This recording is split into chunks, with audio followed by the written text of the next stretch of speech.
तो संसद का विशेष सत्र 5 दिनों के लिए बुलाया गया। सरकार की तरफ से कहा गया कि संविधान सभा के गठन से लेकर अब तक जो संसदीय लोकतंत्र के जो 75 साल का पूरा जो इतिहास है, उसमें उपलब्धियां, उसमें जो अनुभव हैं, जो सीख हैं, उस पर चर्चा की जाएगी।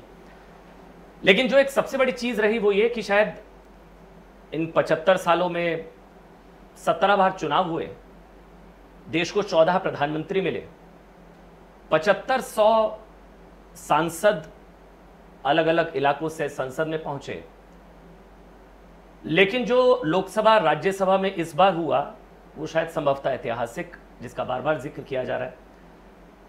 मतलब एक ऐसा बिल, आप जिसके लिए कह सकते हैं एक ऐसा बिल जिसके लिए सरकारें गिराने तक की धमकी दे दी गई, एक ऐसा बिल जिसका संसद के अंदर चीरहरण हुआ, अगर मैं शब्द का इस्तेमाल करूं, आरजेडी के सांसद सुरेंद्र यादव, बिल फाड़ा गया। एक ऐसा बिल जिसको लाने की, या जिस मतलब आप कह सकते हैं कि जुबान पर सबके था वो बिल, लेकिन दिल में किसके था वो शायद अब समझ आया। वाकई ऐतिहासिक क्षण। और मेरे साथ बात करने के लिए केंद्रीय मंत्री स्मृति ईरानी जी हैं, बाल विकास मंत्री, महिला एवं बाल विकास मंत्री, अल्पसंख्यक मंत्री। मैम बहुत बहुत धन्यवाद आपका, इस बिजी शेड्यूल में आपने समय निकाला। आज होली भी है, दिवाली भी, हम तो सुबह से देख रहे हैं, आज होली दिवाली पूरे देश की एक साथ हो रही है। महिला के जीवन का हर रंग, महिला के जीवन का हर संघर्ष, नरेंद्र मोदी की सरकार में समाधान जब बनता जाता हो तो निश्चित रूप से हम हर दिन दिवाली के रूप में ही देखेंगे, हर दिन उत्सव ही मनाया जाएगा। और आपने जो कहा 75 साल का अंतराल, उसके ऊपर चर्चा, तो कई लोगों को ये गलत फहमी है कि महिला आरक्षण का ये विषय 2-3 दशकों पुराना है। अगर आप हमारे संविधान के रचयिताओं का इतिहास पढ़ें तो उनसे भी मुखातिब हुई थी कुछ बहनें जो अन्य प्रदेशों से आई थीं और जिनकी एक ही मांग थी उस वक्त कि भले ही हमने पुरुषों के साथ कंधे से कंधा मिलाकर स्वतंत्रता संग्राम में भाग लिया, लेकिन उनको कहीं ना कहीं एहसास था कि आगामी वर्षों में धीरे धीरे महिलाओं के राजनीतिक रास्ते कठिन हो जाएंगे। तब भी ये मांग की गई थी उनसे, उनके द्वारा, कि आप आरक्षण कीजिए। अच्छा, देश को इतना इंतजार क्यों करना पड़ा? फिर मैं अगर ऐसे सवाल पूछूं कि देखिए 1996, 1998, 99, 2002, 2004, 2010, अब 2023, मतलब जिस राज्यसभा में एक ने भी इसके खिलाफ वोट नहीं किया, मतलब ऐसी राजनीतिक एका जो देखने को मिली। हम जहन में सवाल आता है, जब सारे एक साथ ही थे तो फिर क्यों नहीं हुआ ये अब तक? एक बात से आपकी मैं सहमत नहीं हूँ। आपने राज्यसभा में कल जो दृश्य देखा वो हमारा संकल्प था और कांग्रेस की मजबूरी, ये फ़र्क है सहमति देने में। और राज्यसभा में संकल्प अगर आप देखें, जो 2008 के बिल की आप बात करते हैं, तब कांग्रेस के सहयोगी दलों ने उनका साथ छोड़ दिया था।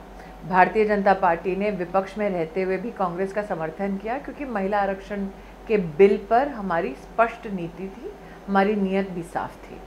प्रश्न ये उठता है कि जब राज्यसभा, जो कांग्रेस के लिए उस वक्त कठिन था, वहाँ से पारित भाजपा ने करवा दिया विपक्ष में रहने के बावजूद, 2010 से लेकर 2014 तक पूर्ण बहुमत थी कांग्रेस के पास, उनके सहयोगी दल उनके साथ थे, सत्ता में थे, तो क्यों उन्होंने उसको लोकसभा में लंबित रखा और फिर लैप्स होने दिया? असली नीयत उसमें झलकती है। मैं तो स्तब्ध थी जब सोनिया जी ने कहा हमारा बिल अपना, उन्होंने कहा, उन्होंने बल्कि एक शब्द का इस्तेमाल किया, राजीव जी का। अपना था कि वोटिंग का समय आया तो खुद नहीं थी, इंट्रोडक्शन का समय आया तो सोनिया जी नहीं थी उपस्थित। उन्होंने कहा राजीव जी का सपना है जो आप लोगों ने, शायद मोदी जी ने पूरा किया। मैं ये नहीं कहूँ, मुझसे उम्र में काफ़ी बड़ी हैं, तो इसीलिए मैं एक मर्यादा में कहना चाहती हूँ। अगर आप उनके भाषण को सुने तो उनके भाषण में 2 चीज़ें स्पष्ट होती हैं। एक, कि राजीव गांधी जी ने कोशिश की थी लेकिन फेल हो गए, ये सोनिया गांधी जी के अपने शब्द हैं। दूसरा, बार बार कांग्रेस के प्रतिनिधि कहते आए हैं हमारे देश में किसी भी डिबेट में, अब आप तो बॉयकॉटेड एंकर है इसलिए आपको तो अब नहीं कहा जाएगा, लेकिन कांग्रेस के प्रतिनिधि बार बार हर डिबेट में कहते कि 73rd और 74, 73वां 74वां जो अमेंडमेंट है वो राजीव जी लेकर आए, जो सत्य नहीं, सोनिया गांधी ने स्वयं स्वीकार किया कि पीवी नरसिम्हा राव जी की ये देन है हमारे देश को। आप सोचे क्या राजनीतिक संस्कार है उस पार्टी में कि जिस व्यक्ति ने उनकी पार्टी में धरा तक नीचे संवैधानिक ढांचे में, स्पेशली पंचायतों में महिलाओं को सशक्त किया, मरणोपरांत नरसिम्हा राव जी के पार्थिव को प्रणाम करने तक की अनुमति नहीं मिली कांग्रेस के हेडक्वार्टर्स में। तो मैं तो सोनिया जी का आभार वंदन करती हूँ कि उन्होंने अपने ही प्रतिनिधियों के झूठ से पर्दाफाश कर दिया। नहीं, लेकिन ये जो सहयोगी थे समाजवादी पार्टी, आरजेडी, मुलायम सिंह यादव, शायद मुलायम सिंह यादव ने, कि ये लोग आपके साथ कैसे आ गए? मतलब मैं पूछ रहा हूँ, जिन्होंने अपनी सरकार का साथ नहीं दिया, उन्होंने आपका साथ कैसे दे दिया? हमारा ये संकल्प था, विपक्ष की मजबूरी थी, क्योंकि गत 9 वर्षों में आप देश में व्यवस्थाएं देखें, देश में सामाजिक सोच देखें, बहुत बड़ा बदलाव आया है। कांग्रेस पार्टी के सहयोगी दल औरतों को परकटी कह सकते थे, बेहुदा लांछन लगा सकते थे, ऐसी अभद्र टिप्पणी कर सकते थे कि वो कांग्रेस को भी रास आ जाता था। ऐसा नहीं है कि जिस आरजेडी ने महिलाओं को तिरस्कार की दृष्टि से देखा कि कांग्रेस ने उनका कोई विरोध किया, मटन बना रहे थे जाके वहाँ पे। अब ऐसा नहीं है कि जिस सपा में ये कहा गया कि भाई औरतें ग्रामीण अंचल की दिखती सुंदर नहीं है इसलिए कम आकर्षक, मतलब इस प्रकार की सीटी वाला भी एक स्टेटमेंट था, सीटियां बजेंगी। मैंने कहा ना, जितनी आप अभद्र टिप्पणियां विचार भी नहीं कर सकते कि सदन में बोली जाए, उससे बदतर बातें कांग्रेस के सहयोगी दलों ने की। लेकिन कांग्रेस ने 4 साल के उस अंतराल में इसको पास नहीं किया। इसका मतलब कन्विक्शन नहीं था कांग्रेस पार्टी का।